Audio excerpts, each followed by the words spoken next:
There's a few ways we can reduce neck pain, among other methods. One method I like to address is targeting the base of my neck or my upper traps. Upper traps support upper back, neck, and shoulder health. While anxious breathing can cause our shoulders to rise, we shouldn't neglect this muscle group. Shrugs with heavier weights challenge our grip strength as well as maintaining a tall posture. To set up, stand tall, still like a statue, and keep the weights just off of your legs. Inhale air into your stomach, and as you exhale, elevate your shoulders up to your ears. Once you've elevated them as high as you can, pause and inhale once again, lowering your shoulders back down with control. This exercise is great to start isolating strength in your upper trap, as well as good warm-up to get you prepared for more complex and integrative exercises that include this muscle group. After shrugs, I like to go on to upright rows. These target your upper traps, deltoids, and the mid-back, such as your rhomboids. You can use dumbbells or kettlebells for individual work in the same set. Set up in a quarter squat position, stand tall with your head in line with your spine. Let the weights hang in front of your thighs. Inhale as you take a firm grip, and then exhale. While exhaling, think of driving your elbow up and back behind you while shrugging your shoulder. Aim for your elbow to target the point where the ceiling and the wall meet each other, keeping the load in line with your elbow, but also below your elbow. Once you've reached your highest point with your elbow, pause and inhale, lowering the weight back down at a controlled pace. Make sure to complete one repetition before starting the next on the opposite side.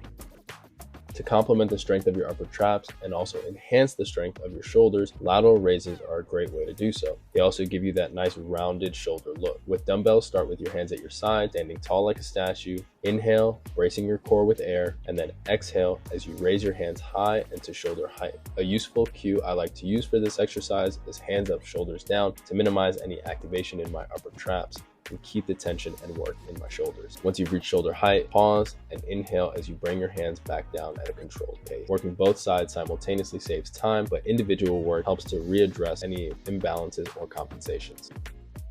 Cable lateral raises are a great example of working one side at a time and can help increase range of motion. Start by attaching a handle to the cable machine and setting that cable down to a height where your hand starts at your thigh. You can use a quarter squat position, but I find that leaning out at an angle while holding on to the support beam of the cable and leaning at a 30 to 45 degree angle gives me more range and a larger angle to do my lateral raise. Just make sure that the support beam is able to support your weight. If you want to recruit more muscle fibers in this lateral raise variation, suggest bringing your hand in front of your thigh. The cues are going to be the same for the dumbbell lateral raises, maintaining a nice tall posture even while leaning out at an angle. Keep your hands high, shoulders down. It's even more important in this variation to have a controlled pace when raising your hand up and lowering your hand down. We don't want that weight stack to slam in any which direction. If you found this video helpful, give it a like, share it with a family member or friend, and remember that one share can lead to one conversation that can better the health of someone forever.